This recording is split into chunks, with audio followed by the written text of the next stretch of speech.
Radhe Radhe everyone, आप सभी को तुलसी विवाह की बहुत बहुत शुभकामनाएं। फ्रेंड्स, देवउठनी एकादशी के दिन तुलसी विवाह संपन्न कराया जाता है और देवउठनी एकादशी के दिन से ही विवाह शुरू होते हैं, यानी देव उठ जाते हैं, उसके बाद विवाह और मांगलिक कार्य होने शुरू हो जाते हैं। तो देवउठनी एकादशी से और पूर्णिमा तक तुलसी जी का विवाह कराया जाता है। ज्यादातर लोग देवउठनी एकादशी के दिन ही तुलसी जी का विवाह कराते हैं। तुलसी जी का विवाह हम कैसे कराते हैं, सारे सामान का क्या करते हैं, क्या क्या चीजें चढ़ानी जरूरी होती हैं और विवाह में कौन सी रस्में किस तरह से निभाई जाती हैं, स्टेप बाय स्टेप मैंने वीडियो में दिखाया है, तो आप वीडियो को अंत तक जरूर देखना। तो चलिए बहुत ही संक्षेप में जान लेते हैं कि घर पर ही हम बिना पंडित को बुलाए तुलसी जी का विवाह कैसे करा सकते हैं। तुलसी जी का विवाह कराने के लिए सबसे पहले हमें तुलसी जी चाहिए होंगी। तुलसी जी के गमले को और जो भी जगह आसपास है सबको साफ कर लेंगे। उसके बाद एक पटड़ा लगाएंगे, पटड़े पर मैंने यहाँ पर स्वास्तिक बना लिया है। अब इस पटड़े के ऊपर हम पीले रंग का आसन बिछा देंगे। तो यहाँ पर हमने पटड़ा तैयार कर दिया है। अब देखिए, विवाह जैसा मांगलिक कार्य है तो रंगोली जरूर बनाएं। आप चाहे तो रंगोली के रंगों से बना सकते हैं कोई भी डिजाइन, या तो फिर आप हल्दी और आटे से चौक पूर सकते हैं, यानी कोई भी डिजाइन हमें जरूर बनाना है। ज्यादा कुछ भी आपको ना आता हो तो आप सिर्फ स्वास्तिक बना सकते हैं। यहाँ पर मैंने कमल का फूल बनाया है क्योंकि कमल लक्ष्मी माता को बहुत प्रिय होता है, तो यहाँ पर कमल बना दिया है। साथ में मैंने यहाँ पर स्वास्तिक बना दिया है। स्वास्तिक पूजा में बहुत शुभ माना जाता है, तो स्वास्तिक आप जरूर बनाइएगा। इसके साथ ही देखिए, तुलसी जी का जो विवाह है वो शालिग्राम भगवान से कराया जाता है। आपके पास शालिग्राम भगवान जी हैं तो वो ले लीजिए। शालिग्राम भगवान नहीं मिल रहे हैं तो फिर आप भगवान विष्णु की फोटो या मूर्ति ले सकते हैं।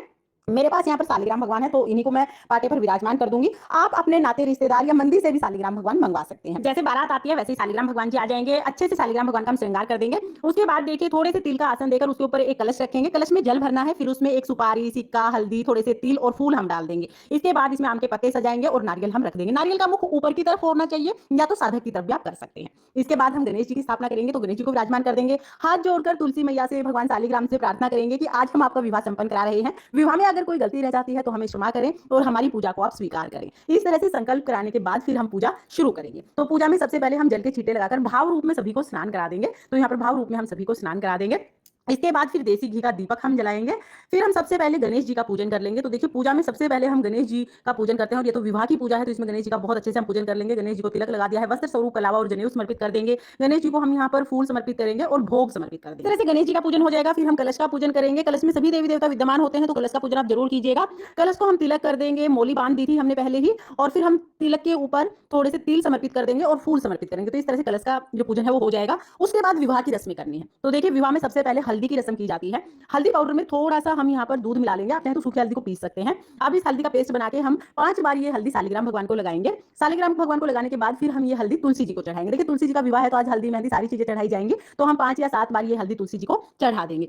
इस तरह से हल्दी की रस्म हो जाएगी। हल्दी की रस्म होने के बाद फिर मेहंदी की रस्म होती है। तो आप चाहें तो पाउडर वाली मेहंदी आप घोल सकते हैं या फिर आप कीप ले सकते हैं। तो कीप वाली मेहंदी मैंने ले ली है। 5 बार हम ये मेहंदी पहले शालिग्राम भगवान को लगाएंगे, उसके बाद फिर हम ये मेहंदी तुलसी जी को लगाएंगे। तो तुलसी जी को आप 5 बार या 7 बार तुलसी जी की टहनियों में, पत्तियों में ये मेहंदी लगा देंगे। इस तरह से मेहंदी की रस्म हो जाएगी। उसके बाद फिर हम चंदन से तिलक करेंगे। तो यहाँ पर शालिग्राम भगवान को हम चंदन से तिलक कर देंगे और तुलसी जी को हम रोली से तिलक कर देंगे। तो देखिए, देवउठनी एकादशी के दिन तुलसी जी को रोली, सिंदूर, हल्दी, मेहंदी सब चीजें चढ़ाई जाती है, क्योंकि ये दिन इनके शादी का दिन होता है, विवाह का दिन होता है। तो इस दिन आप रोली सिंदूर जरूर चढ़ाइएगा। तिलक करने के बाद फिर हम तिलक के ऊपर थोड़े से तिल समर्पित करेंगे। एकादशी के दिन ये विवाह संपन्न कराया जाता है, तो चावल का उपयोग पूजा में बिल्कुल भी नहीं करना है, तिल का उपयोग करना है। वस्त्र के रूप में शालिग्राम भगवान को हमने जनेऊ और कलावा समर्पित कर दिया है। तुलसी जी को हम चुनरी उठा देंगे। तो आप चाहे तो एक चुनरी उठा सकते हैं या आप चाहे तो 2 चुनरी तुलसी जी के लिए आप ले सकते हैं। मैंने यहाँ पर 2 चुनरी ले ली है।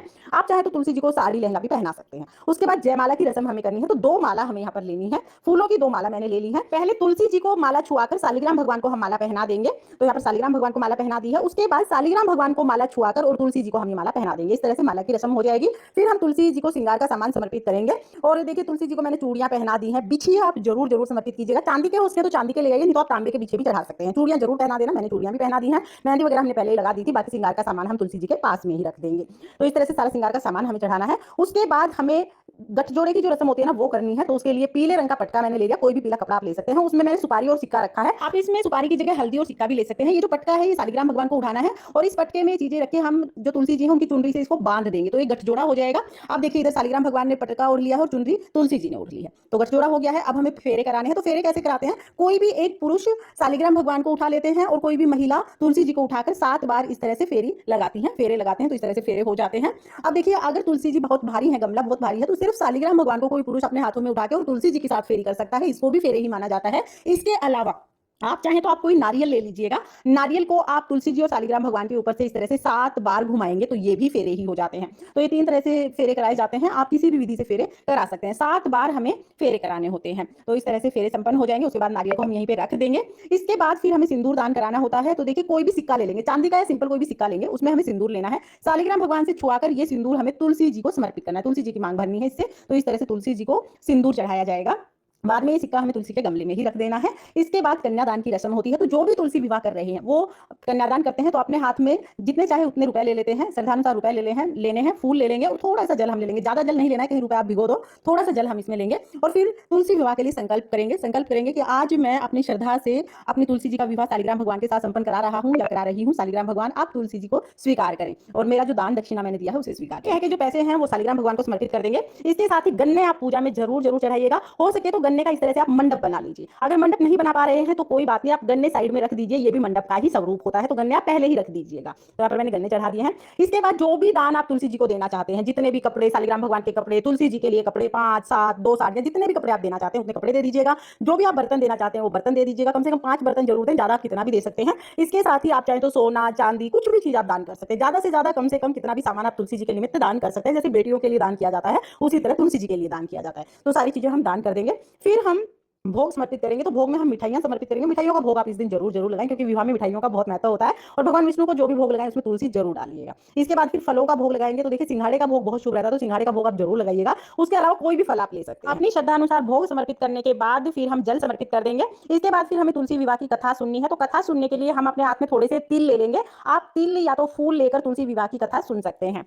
कथा का वीडियो आपको चैनल पर मिल जाएगा। लिंक मैं आपको डिस्क्रिप्शन में दे दूंगी, वहां से देख लेना। कथा सुनने के बाद जो भी फूल और तिल हमने लिए हैं वो हम जल के लोटे में समर्पित कर देंगे। इस तरह से कथा पूर्ण हो जाएगी। कथा करने के बाद फिर हम तुलसी जी की परिक्रमा करेंगे। तो आप यहाँ पर 108 परिक्रमा कर सकते हैं। 108 ना हो पाए तो आप 5 7 या 9 परिक्रमा जरूर कीजिएगा। परिक्रमा करने के बाद धूप दीप दिखाएंगे। उसके बाद फिर हमें आरती करनी है। तो देखिए आप चाहें तो जो दीपक आपने जलाया उससे आरती कर सकते हैं या कपूर जलाकर भी आप आरती कर सकते हैं। मैंने यहाँ पर कपूर जला लिया है। धूप दीप से बहुत ही प्रेम पूर्वक हम यहाँ पर आरती करेंगे। पहले हम गणेश जी की आरती करेंगे, उसके बाद तुलसी जी की आरती करेंगे। बहुत ही प्रेम पूर्वक आरती करने के बाद हाथ जोड़कर तुलसी जी से प्रार्थना करेंगे, हे तुलसी मैया, आज मैंने आपके विवाह की पूजा पूर्ण कराई है। अगर इस पूजा में कोई कमी रह जाए तो मुझे क्षमा करना और मेरी मनोकामनाओं को पूर्ण करना। ऐसा कहने के बाद हाथ में थोड़ा सा जल लेकर हम पूरी चौकी के ऊपर से जल को बार के हाथ जोड़ लेंगे। इस तरह से तुलसी विवाह की जो पूजा है वो पूर्ण हो जाएगी।